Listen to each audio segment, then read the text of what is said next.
Nga bwe twakusuubiza nti tukukuumira mu kumanya, twagala twongere okukumanyisa ku kirwadde ekipya ekya coronavirus ekimanyiddwa nga Omicron, nga kino kyabaluseewo mu ggwanga erya South Africa. Okumanya ekirwadde kino kitadde abakulu abatwala eby'obulamu mu nsi yonna ku bunkenke, kubanga mu kaseera kano wetwogerera batuuzizza n'olukuŋŋaana nga luno lwabadde si luteeketeeke, wabula nga lugenda kuyindira ddala ennaku 3 nga boogera ku butya bwe bagenda okweŋŋanga ekirwadde kino, so ng'enkuŋŋaana eziringa bwe ziti kati guno mulundi gwa 2 ng'ekitongole kino ekivunaanyizibwa ku by'obulamu mu nsi yonna kituuza enkuŋŋaana eziringa bwe ziti bukyanga kitandikibwawo mu mwaka gw'1948. Ghebreyesus Tedros ng'ono yakulira ekitongole ky'ebyobulamu mu nsi yonna akubirizza bammemba bonna abawerera ddala 194 okukubiriza amawanga gaabwe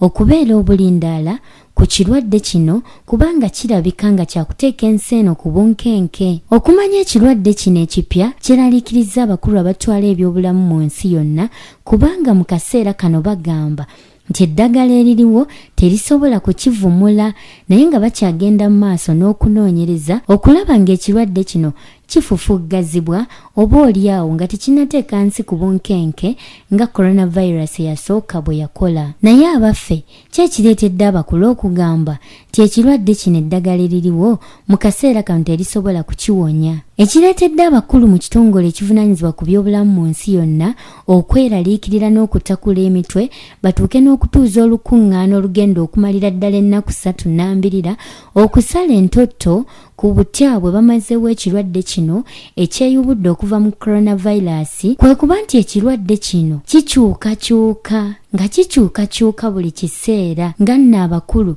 y'ensonga lwaki basobeddwa olw'eddagala eririwo mu kaseera kano, era nga wetwogerera bino bali mu kunoonyereza balabe ekirwadde kino bwe kikwata omuntu kimuluma kitya, kyeyisa kitya, olwo nno basobole okulaba ng'eddagala eririwo lisobola okubawonya. Okusinziira ku bakugu mu ndwadde zinnamutta mu ggwanga erya South Africa, bategeezezza nti ekirwadde kino kirwawo okulaga obubonero mu bantu abo abaagemebwa, so nga ate bongedde ne bategeeza nti eri abantu bonna abalumwako coronavirus ekirwadde kino kyandibeera ekyangu ky'okubagoya, naye ng'okunoonyereza kukyagendera ddala mu maaso.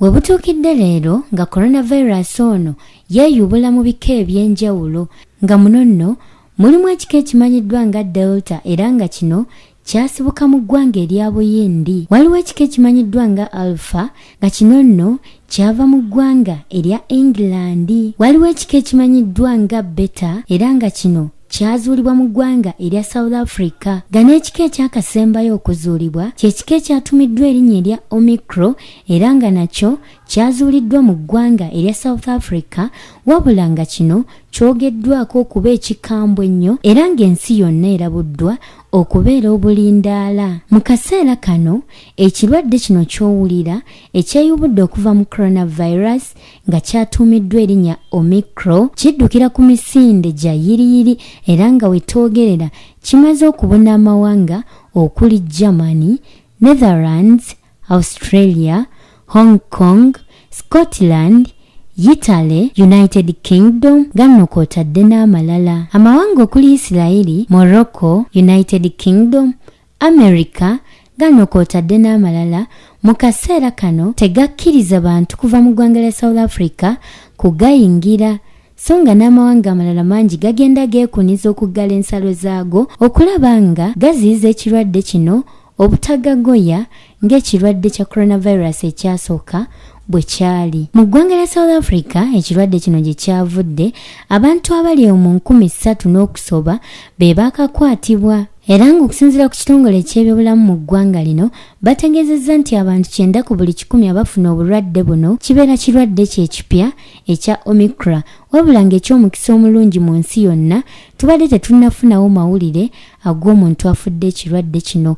Mu kaseera kano bannasayansi bakyatakula emitwe okulaba nga bazuula eddagala ate erigenda okufufuggaza ekirwadde kino. Tujja kugenda mu maaso n'okubeera nga tukutuusaako ebipya ebizuuliddwa ku kirwadde kino ekyazuuliddwa mu ggwanga lino erya South Africa. Naye ng'okusinziira ku bakugu gwakifunye oyina okweyawula okuva mu banno okufaanaganako ne coronavirus eyasooka osobole okubeera nga tomusiiga balala.